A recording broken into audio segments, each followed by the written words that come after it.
मैं डॉक्टर आरिफ अहमद हाजिर हूँ आम जनता के लिए एलर्जी की जानकारी के साथ। और आज हम चर्चा करेंगे एलर्जिक राइनाइटिस पर। एलर्जिक राइनाइटिस जो नाक में एलर्जी होने से एक बीमारी है, ये सबसे आम और तकलीफ देने वाली बीमारी है। इसमें नाक में सूजन आ जाती है और ये हमेशा वातावरण में जीवित चीजों से होती है। जो वातावरण में जो पोल्यूटेंट्स होते हैं वो इस बीमारी को इससे बढ़ा देते हैं।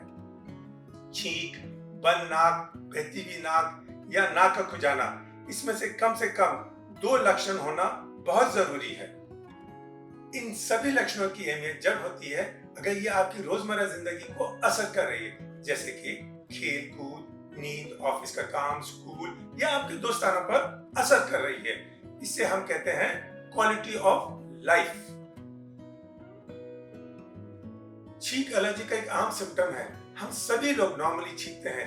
ये हमें एक कुदरती ताकत है अंदर की जरासीम को बाहर फेंकने के लिए।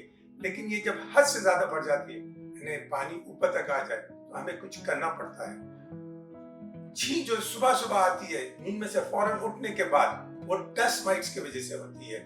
और अगर ये दोपहर के वक्त हो रही है आपकी छींक, तो ये पोलन यानी फूलों से जो निकलता है उसकी वजह से हो रही है। छींक आपको एक साधारण सा लक्षण दिखाई दे, लेकिन आपको जान के हैरानी होगी कि छींक की रफ्तार 1200 किलोमीटर है, जिसकी वजह से नाक की रगों को एक भारी नुकसान पड़ सकता है, खून आ जाए। और ये दूसरी अहम बात यह है कि छींक के दौरान आपकी आंख हमेशा बंद होती है।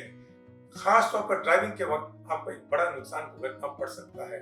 और ये भी याद रखें कि अगर कोई छींक रहा है खुली आंख के साथ, तो ये सचमुच की छींक नहीं है, ये एक बनावटी छींक है।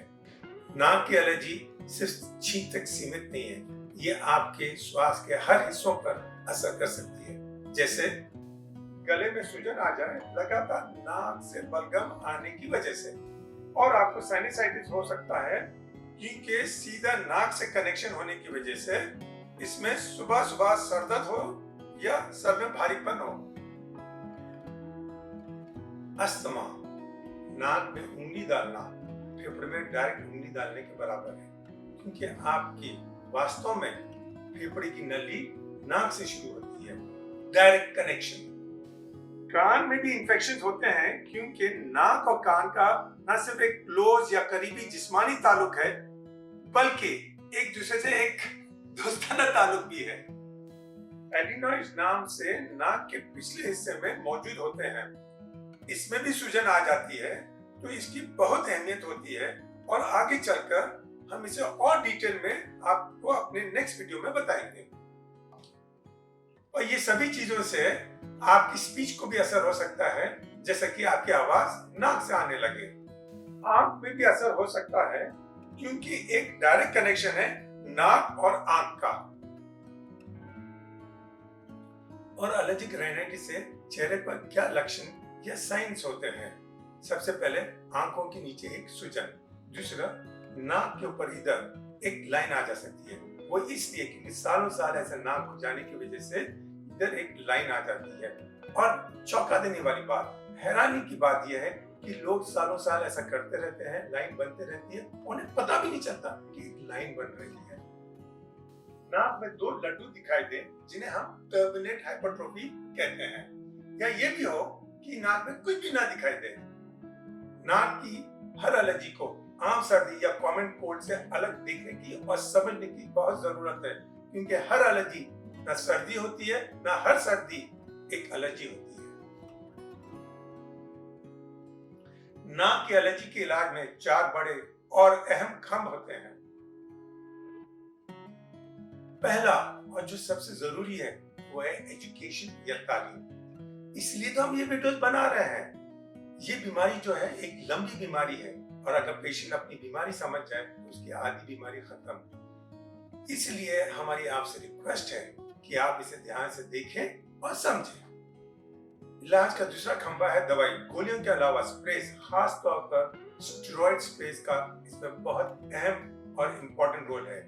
इसे सही तरीके से लेना चाहिए। जैसे आप पिक्चर में देख रहे हैं, ये स्प्रे जो है नाक के बाहरी हिस्से में जाके लगना चाहिए। जैसे औरतों की नथ होती है, वो नथ के अंदरूनी हिस्से में जाके लगना चाहिए। कभी भी ये बीच की हड्डी को नहीं लगना चाहिए। इलाज का तीसरा खंबा है पर्यावरण या वातावरण का कंट्रोल।